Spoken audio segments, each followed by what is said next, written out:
ಲೋಕಸಭಾ ಚುನಾವಣೆಯಲ್ಲಿ ಅಕ್ರಮ ನಡೆಸಲಾಗಿದೆ ಅನ್ನುವಂಥದ್ದು ರಾಹುಲ್ ಗಾಂಧಿ ಮಾಡ್ತಾ ಇರುವ ಗಂಭೀರ ಆರೋಪ.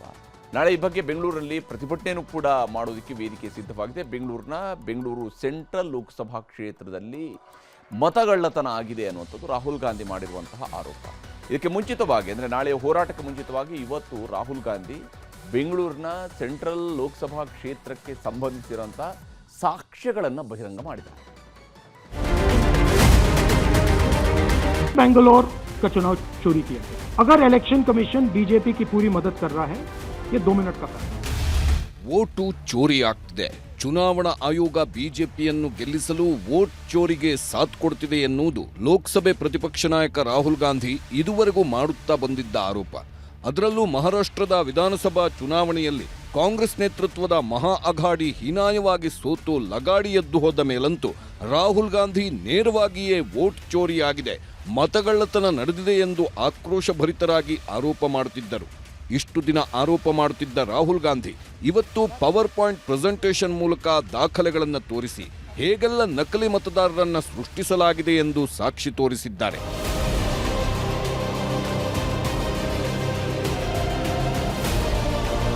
ಎರಡು 2024 ಲೋಕಸಭೆ ಚುನಾವಣೆ ವೇಳೆ ಮಹದೇವಪುರ ವಿಧಾನಸಭಾ ಕ್ಷೇತ್ರವೊಂದರಲ್ಲೇ 1,250,000 ಮತಗಳ ಕಳ್ಳತನ ಆಗಿದೆ ಅನ್ನೋದು ರಾಹುಲ್ ಗಾಂಧಿ ಆರೋಪ.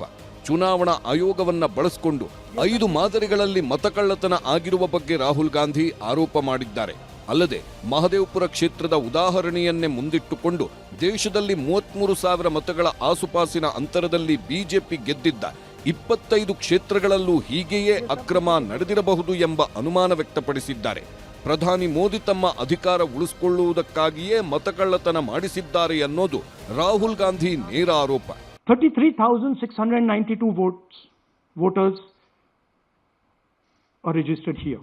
This basically is anybody who wants to vote for the first time can use this list. ಇನ್ನು ಮತದಾರರ ಪಟ್ಟಿಯ ಮೂಲಕ 5 ಮಾದರಿಗಳಲ್ಲಿ ಮತಕಳ್ಳತನ ಆಗಿದೆ ಎಂದು ರಾಹುಲ್ ಗಾಂಧಿ ತಾವು ತಂದಿದ್ದ ಸಾಕ್ಷ್ಯಗಳನ್ನ ದೇಶದ ಜನರ ಮುಂದಿಟ್ಟಿದ್ದಾರೆ. ನಂಬರ್ 1, 11,965 ನಕಲಿ ಮತದಾರರು. ಒಬ್ಬನೇ ಮತದಾರ, ಒಂದೇ ಕ್ಷೇತ್ರ, ಹಲವು ಬೂತ್ಗಳಲ್ಲಿ ಮತದಾನ ಮಾಡಿರುವ ಸಾಕ್ಷಿಗಳಿವೆ. ಅಷ್ಟೇ ಅಲ್ಲ, ಒಬ್ಬನೇ ಮತದಾರ ಹಲವು ರಾಜ್ಯಗಳಲ್ಲೂ ಮತದಾನ ಮಾಡಿದ್ದಾನೆ.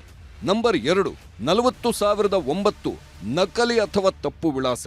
ಬಹುತೇಕ ಮತದಾರರಿಗೆ ವಿಳಾಸವೇ ಇಲ್ಲ. ಕೆಲವೆಡೆ ವಿಳಾಸ ಕೂಡ 00 ಎಂದು ನಮೂದಾಗಿದೆ. ವಿಳಾಸಗಳ ಪರಿಶೀಲನೆಯೇ ಆಗಿಲ್ಲ. ನಂಬರ್ 3, 10,452 ಒಂದೇ ವಿಳಾಸದ ಹಲವು ಮತದಾರರು. ಒಂದೇ ಮನೆಯಲ್ಲಿ 80 ಮತದಾರರು, ಒಂದೇ ಮನೆ 46 ಮತದಾರರು. ಹೀಗೆ ಸಿಂಗಲ್ ಬೆಡ್ರೂಮ್ ಮನೆಗಳಲ್ಲೂ 10 ಮಂದಿ ಮತದಾರರಿದ್ದಾರೆ. ಅಷ್ಟೇ ಅಲ್ಲ, ಒಂದೇ ವಿಳಾಸದಲ್ಲಿ 68 ಮತದಾರರೂ ಇರೋದು ಬೆಳಕಿಗೆ ಬಂದಿದೆ. ನಂಬರ್ 4, 4,132 ಲೋಪವಿರುವ ಫೋಟೋಗಳು.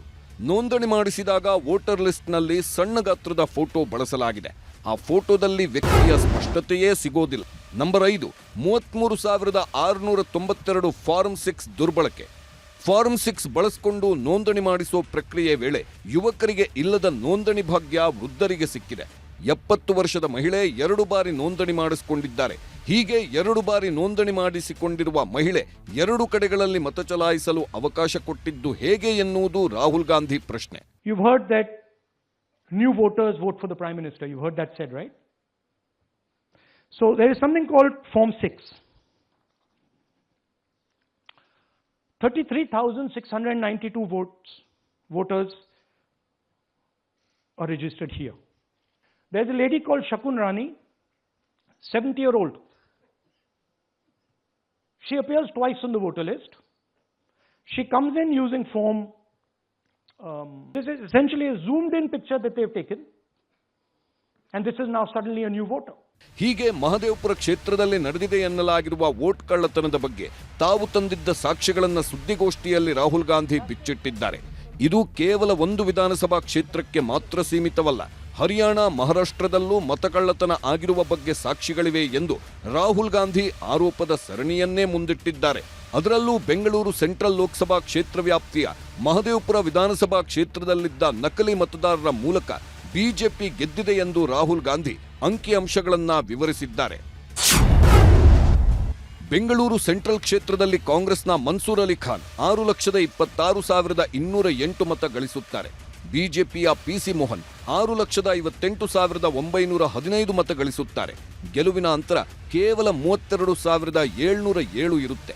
ಆದರೆ ಬೆಂಗಳೂರು ಸೆಂಟ್ರಲ್ ಕ್ಷೇತ್ರದ ಮಹದೇವಪುರ ವಿಧಾನಸಭಾ ಕ್ಷೇತ್ರವೊಂದರಲ್ಲೇ ಬಿಜೆಪಿಗೆ 1 ಲಕ್ಷಕ್ಕೂ ಅಧಿಕ ಭಾರಿ ಮುನ್ನಡೆ ಬರುವುದಕ್ಕೆ ನಕಲಿ ಮತದಾರರೇ ಕಾರಣ ಅನ್ನೋದು ರಾಹುಲ್ ಗಾಂಧಿ ಆರೋಪ. They were stolen in 5 different ways. The first way, duplicate voters. One voter appearing multiple times on the voter list. Fake and invalid addresses. Voters who didn't have addresses or were just fake addresses. Bulk voters in single address. One building, 50 people, 60 people, one bedroom house, but we go there, no 50 people living there. No record of those people ever having living there. One family living in that house. Invalid photos, photos which you simply cannot see or no photos existing of theirs on the polling list. And then the most interesting, misuse of forms. ಇದೀಗ ರಾಹುಲ್ ಗಾಂಧಿ ಬಹಿರಂಗ ಆರೋಪ ಮಾಡುತ್ತಲೇ ಕರ್ನಾಟಕದ ಮುಖ್ಯ ಚುನಾವಣಾಧಿಕಾರಿ ಪ್ರತಿಕ್ರಿಯೆ ನೀಡಿದ್ದಾರೆ. ಅಲ್ಲದೆ ಹೈಕೋರ್ಟ್ನಲ್ಲಿ ಇವೆಲ್ಲವನ್ನು ಪ್ರಶ್ನಿಸಬಹುದು ಎಂದು ಸಲಹೆ ನೀಡಿದ್ದಾರೆ. ಮತಕಳ್ಳತನದ ಬಗ್ಗೆ ಹೈಕೋರ್ಟ್ನಲ್ಲಿ ಪ್ರಶ್ನಿಸುವಂತೆ ಸಲಹೆ ನೀಡಿದೆ. ಸಹಿ ಮಾಡಿದ ಅಫಿಡವಿಟ್ ಸಲ್ಲಿಸಲು ಸೂಚಿಸಿದೆ. ನಿಮ್ಮೆಲ್ಲ ಅನುಮಾನಗಳನ್ನು ಹೈಕೋರ್ಟ್ನಲ್ಲಿ ಪ್ರಶ್ನಿಸಿ ಎಂದಿದೆ.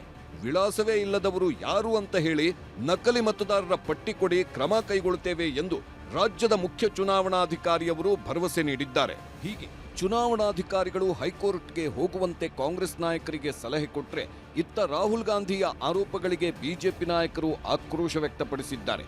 Congress party and its ally won majority of the seats in Lok Sabha. They were praising, they were happy, and then when they lost badly in Vidhan Sabha, then it has become problem for them. In a similar way, whether it's Karnataka or anywhere, the claims made by Sri Rahul Gandhi and his team are completely bogus.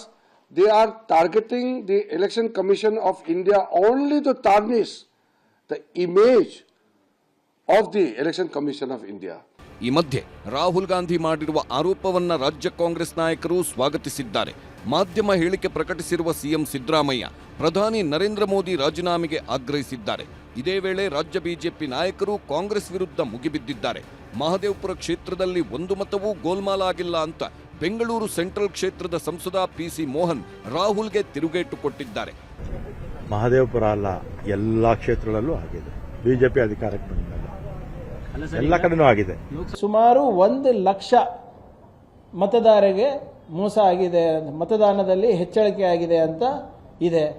ಇವತ್ತು presentation ಕೊಟ್ಟಿದ್ದಾರೆ, ನಾಳೆ ಬರ್ತಾರೆ. ಇದು ನಾಳೆ ಬಂದು ಎಲ್ಲ ಓದಾದ್ಮೇಲೆ ಎಲ್ಲ ದಾಖಲೆಗಳನ್ನು ನಿಮಗೆ ಕೊಡ್ತೀವಿ. ಸ್ಟೇಟ್ ಎಲೆಕ್ಷನಿಗೂ ಕೊಡ್ತೀವಿ. ಕರ್ನಾಟಕದಲ್ಲೂ ಅವ್ಯವಹಾರ ಆಗಿದೆ, 136 ಸೀಟ್ ಬಂತು. ತೆಲಂಗಾಣದಲ್ಲೂ ಕಾಂಗ್ರೆಸ್ ಬಂದ್ಬಿಡ್ತು, ಅಲ್ಲೂ ಅವ್ಯವಹಾರ ಆಗಿದೆ. ಅಲ್ಲೂ ತನಿಖೆ ಮಾಡಬೇಕಲ್ಲ, ಅಲ್ಲೂ ಬೈ ಎಲೆಕ್ಷನ್ ಮಾಡ್ತೀರಾ? ನೀವು ಗೆದ್ರೆ ಇಲ್ಲ, ನೀವು ಸೋತಿದ ಕಡೆ ಎಲ್ಲ ಅವ್ಯವಹಾರ ಆಗಿದೆ ಅಂತ ಇದು ಮಾಮೂಲಿ. ಈ ಎಲ್ಲದರ ಮಧ್ಯೆಯೇ ನಾಳೆ ರಾಜ್ಯಕ್ಕೆ ರಾಹುಲ್ ಗಾಂಧಿ ಬರುತ್ತಿದ್ದಾರೆ.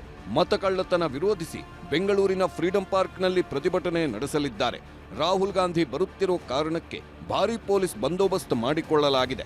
ನಾಳೆ ಬೆಂಗಳೂರು ಸೆಂಟ್ರಲ್ ಲೋಕಸಭಾ ಕ್ಷೇತ್ರದ ವ್ಯಾಪ್ತಿಯಲ್ಲೇ ರಾಹುಲ್ ಗಾಂಧಿ ಪ್ರತಿಭಟನೆಯಲ್ಲಿ ಭಾಗಿಯಾಗುತ್ತಿರುವುದರಿಂದ ತಾವು ಇವತ್ತು ಮಾಡಿರುವ ಆರೋಪಕ್ಕೆ ಬಿಜೆಪಿಯಿಂದ ಬಂದಿರುವ ತಿರುಗೇಟುಗಳಿಗೆ ಯಾವ ರೀತಿಯ ಉತ್ತರ ಕೊಡ್ತಾರೆಂದು ನೋಡಬೇಕಿದೆ. Bureau report, news 18.